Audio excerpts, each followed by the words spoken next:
بسم اللہ الرحمن الرحیم۔ عزیز طلباء طالبات، السلام علیکم۔ جماعت نحم کے اردو کے لیکچر نمبر 55 کا آغاز کریں گے۔ غزلیات آتش کی تشریح ہم نے شروع کی تھی، ٹھیک ہے، 6 اشعار ہم کر چکے ہیں پہلی غزل کے۔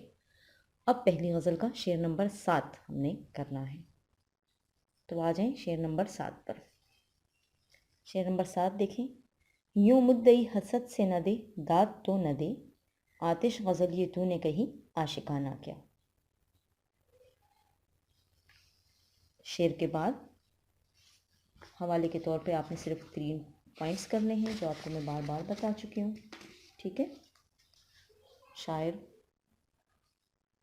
ان کی کوئی خاص خوبی جو ہوتی ہے وہ لکھنی ہوتی ہے، جس طرح یہاں پر ہم نے لکھا تھا دبستانی لکھنؤ کا نمائندہ شاعر، ٹھیک ہے نا۔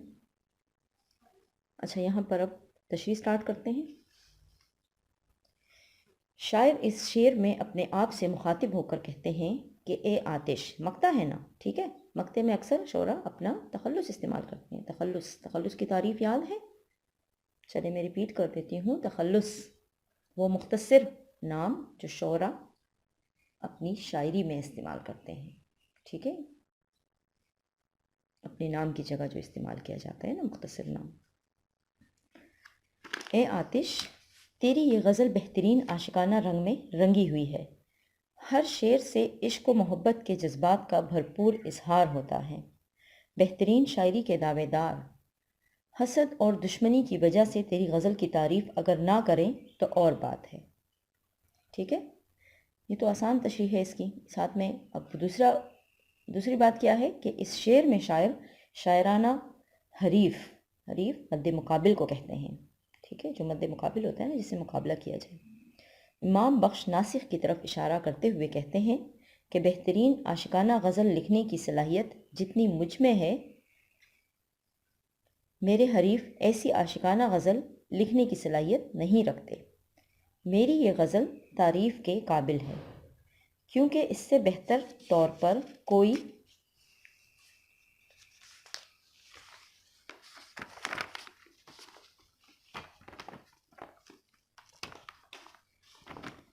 شاعر بھی عاشقانہ جذبات کا اظہار نہیں کر سکتا۔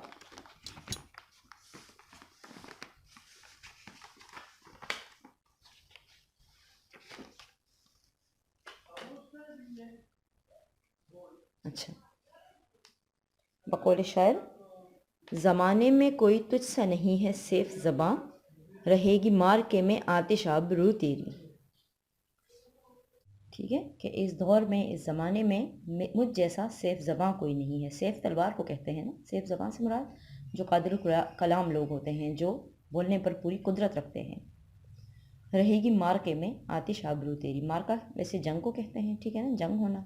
آتش آبرو تیری، اب یہاں پہ بھی دیکھیں ناسخ کو ہی چیلنج کر رہا ہے کہ مجھ جیسا کوئی سیف زباں نہیں ہے، اگر ہماری کوئی جنگ ہوتی ہے تو اس جنگ کے میدان میں اپنی آبرو، اپنی عزت رکھ سکتا ہوں اپنی اس زبان کی بدولت، ٹھیک ہے۔ اس کے بعد غزل نمبر 2 کی ابتدا کریں گے۔ آپ ڈیٹیل پہ چونکہ پہلے پریپیئر کر چکے ہیں، اس لیے دوبارہ اس پہ جانے کی ضرورت نہیں ہے۔ اچھا، غزل نمبر 2، شعر نمبر 1، ٹھیک ہے، سمپل ہیڈنگ ڈالیں۔ آپ نیکسٹ پیج سے ابتدا ضرور کریں، یہاں تک جب آپ کر لیں تو اینڈنگ لائن ڈرا کریں اور نیکسٹ پیج غزل نمبر 2 کے لیے سٹارٹ کریں، ٹھیک ہے۔ لیکن بس ایک چھوٹی ہیڈنگ ڈال دیں، غزل نمبر 2، پھر اس کے نیچے ہیڈنگ ڈالیں شعر نمبر 1، سمپل۔ پہلا شعر دیکھیں۔ ہوائے دور میں خوشگوار راہ میں ہے، خزاں چمن سے ہے جاتی بہار راہ میں ہے۔ غزل نمبر 2 کی طرف لے جائیں اپنے ذہن کو، ٹھیک ہے۔ یاد آ گئی اس کی تھوڑی بہت ایکسپلینیشن؟ بک ساتھ لے کر رکھا کریں، میننگ دیکھا کریں، جو باتیں آپ نے لکھی ہوتی ہیں، جو ہنٹس ہوتے ہیں، جو مین پوائنٹس ہوتے ہیں، جو کچھ انفارمیشن ہوتی ہے، وہ ایک بار ریڈ آؤٹ کر لیا کریں تشریح سے پہلے، تاکہ تھوڑی سی یادداشت آپ کی بحال ہو جائے نا۔ اچھا، شعر کے بعد مین پوائنٹس۔ غزل نمبر 2، شاعر خواجہ حیدر علی آتش،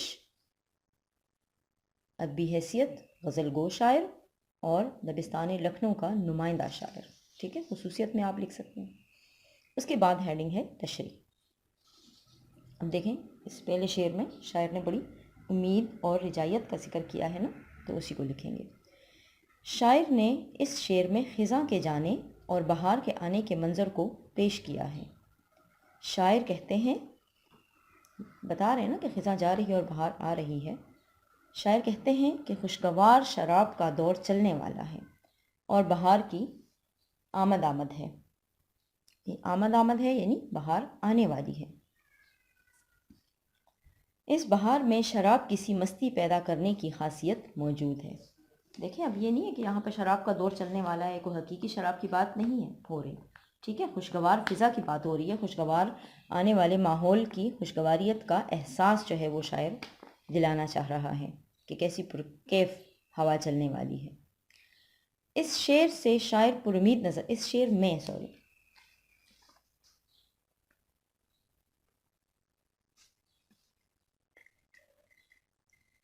اس شعر میں شاعر پرامید نظر آتے ہیں کہ خزاں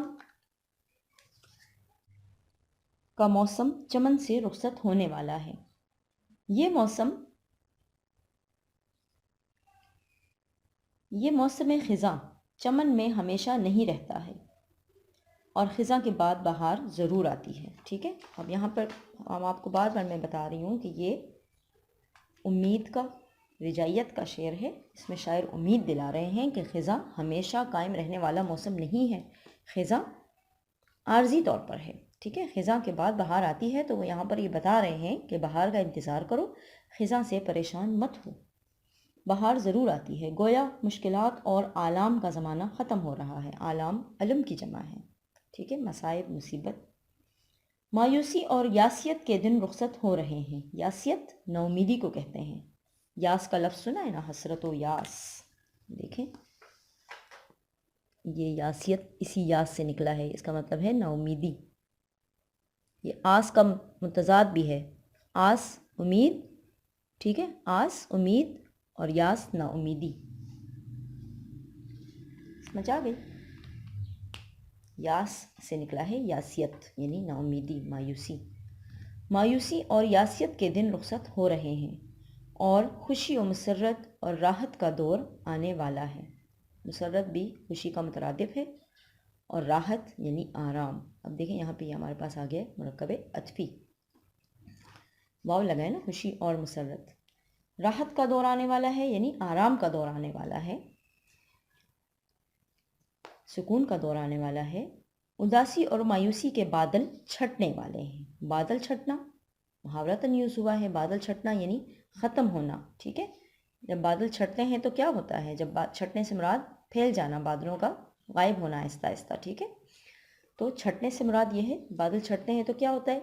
اندھیرا ختم ہو جاتا ہے، روشنی ظاہر ہوتی ہے، ٹھیک ہے، ہر طرف روشنی پھیل جاتی ہے، اجالا پھیل جاتا ہے۔ تو یہاں پر بھی وہ کہتا ہے کہ اداسی اور مایوسی کے بادل چھٹنے والے ہیں، کہ بہت جلد یہ اداسی اور مایوسی ختم ہونے والی ہے، یہ اندھیرے ختم ہونے والے ہیں، اور شادمانی اور مسرت کا زمانہ آنے والا ہے، یعنی شادمانی بھی خوشی کو کہتے ہیں، بہت جلد خوشی کا دور آنے والا ہے۔ میر تقی میر کی قنوطیت نا امیدی کے برعکس، قنوطیت نا امیدی کو کہتے ہیں، ٹھیک ہے، مایوسی، نا امیدی یا مایوسی۔ میر کی شاعری یاد ہے نا، میر کی غزلوں میں ہم نے کیا پڑھی تھی، کیا پڑھا تھا؟ دبستان دلی کے شاعر تھے تو غم اور مایوسی کے، نا امیدی کے شاعر تھے، ٹھیک ہے نا۔ ان کے اشعار میں غم و علم، رنج و علم کی عکاسی ہوتی ہے، تو اس کے برعکس یعنی اس کے الٹ، اس کے اپوزٹ، آتش کی شاعری میں رجائیت یعنی امید کا اظہار پایا جاتا ہے۔ یہاں پر کی شاعری لکھنا ضروری ہے، ٹھیک ہے، یہ مسنگ ہے یہاں پر۔ اچھا، میر تقی میر کی قنوطیت نا امیدی کے برعکس آتش کی شاعری میں رجائیت یعنی امید کا اظہار پایا جاتا ہے۔ اس شعر میں نہایت صحت مند جذبہ امید کا ذکر کیا گیا ہے۔ صحت مند جذبہ امید یعنی بہت خوشگوار، بہت صحت افزا، ٹھیک ہے، صحت بخشنے والا، یعنی یہ شعر مکمل طور پہ امید ہی امید دلانے والی بات کرتا ہے۔ بقول شاعر دیکھیں، کیا مستیاں چمن میں ہیں جوش بہار میں، ہر شاخ گل ہے ہاتھ میں ساغر لیے ہوئے۔ ٹھیک ہے کہ چمن میں دیکھو تو کیا بہار کا جوش ہے اور کیا خوبصورت بہار چھائی ہوئی ہے ہر طرف. کیا ہے؟ ہر شاخ گل ہے ہاتھ میں ساغر لیے ہوئے. شاخ گل یعنی گلوں کی شاخ، پھولوں سے بھری ہوئی شاخ میں کیا ہے؟ ان سب کے ہاتھوں میں شراب کے پیالے ہیں. اب دیکھیں یہ بہار کی آمد کی بات ہو رہی ہے یہاں پر بھی نا، کہ چمن میں مستیاں ہیں. جوش بہار کی وجہ سے سارا چمن مست ہے، سارا چمن جو ہے وہ خوش ہے، خوشی سے نہال ہو رہا ہے. اور ایسا لگتا ہے کہ پھولوں سے بھری ہوئی جو شاخیں ہیں، بہار میں کیا ہوتا ہے شاخیں پھولوں سے بھر جاتی ہیں نا، وہ انہوں نے ہاتھ میں ساغر پکڑے ہوئے ہیں، یعنی وہ لوگوں کو شراب پلانے کے لیے تیار بیٹھے ہیں. شراب پلانے سے مراد یعنی ان کو لوگوں کو سرور و کیف ملانا چاہ رہے ہیں، خوشی دلانا چاہ رہے ہیں، ان کو بہار کی آمد کی خوشی جو ہے وہ دکھانا چاہ رہے ہیں. ٹھیک ہے، یہاں تک رکھیں، باقی انشاءاللہ نیکسٹ لیکچر میں کریں گے.